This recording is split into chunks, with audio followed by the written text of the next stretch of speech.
English စာလေးလာနေတဲ့သူတွေအတွက် English pronunciation ပုံမအားကောင်းလာစေရန် English pronunciation နဲ့ပတ်သက်တဲ့ tips လေးကိုမျှဝေပေးသွားမှာဖြစ်ပါတယ်ကျွန်တော်တို့ဒီနေ့ဆွေးနွေးမယ့်အဓိကအကြောင်းအရာကတော့ s နဲ့ဆုံးတဲ့ plurals တွေကိုအတန်ထွက်တဲ့နေရာမှာ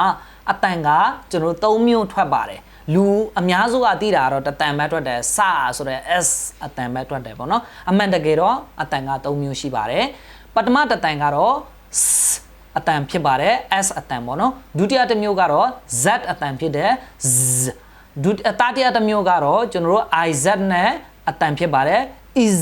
အတန်ထွက်ပါတယ်အဲ့တော့ဘေးချင်းမှာဘယ်လိုအတန်ထွက်ရမလဲဆိုတာကိုသိနိုင်ဖို့အတွက်ကျွန်တော်တို့ပထမဆုံးသိရမယ် rules ကတော့ voice sound ဆိုတာဘေးဟာကိုခေါ်လဲ voiceless sound ဆိုတာဘေးဟာကိုခေါ်လဲဆိုတာကိုအရင်သိဖို့လိုတယ်ပထမဆုံး voiceless sound ဆိုတာဘယ်လိုဟာမျိုးကိုခေါ်လဲဆိုလို့ရှိရင်ဥပမာပေးရမယ်ဆိုလို့ရှိရင်เนาะ t ရယ်နောက်ပြီးတော့ p ရယ် k ရယ် f ရယ်ဒီလိုမျိုးစကားလုံးတွေကိုကျွန်တော်တို့ voiceless sound လို့ခေါ်ပါတယ်နောက်တဲ့ဥပမာလေးတွေကျွန်တော်ဒီမှာအသေးစိတ်ရေးပေးထားတယ်ပေါ့နော်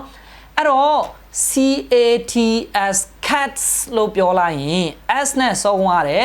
s ရဲ့အရှေ့မှာ t ဆိုတဲ့ alphabet လေးပါတယ် t ဆိုတဲ့ alphabet ဒီ voiceless sound ထဲမှာပါတယ်အဲ့တော့ s ရဲ့အရှေ့မှာ voiceless sound ပါတယ် alphabet ပါတိုင်းကျွန်တော်တို့ s ဆိုတဲ့အတန်နဲ့ထွက်ရပါတယ်ဥပမာ cats weeks briefs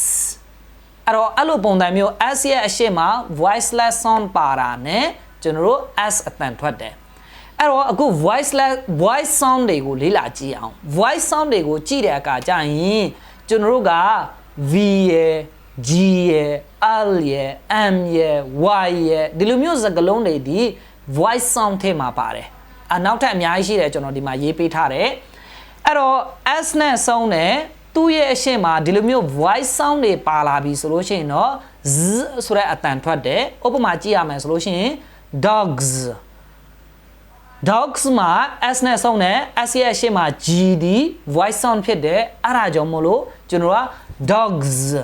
ဆိုပြီးတော့အတန်ထွက်တယ်ပေါ့နော် bags နောက်ပြီးတော့ bells fans beds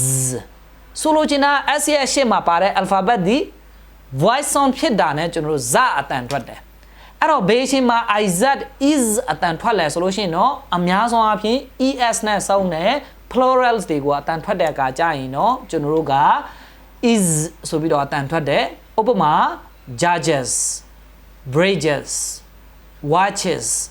slices blazers thank you so much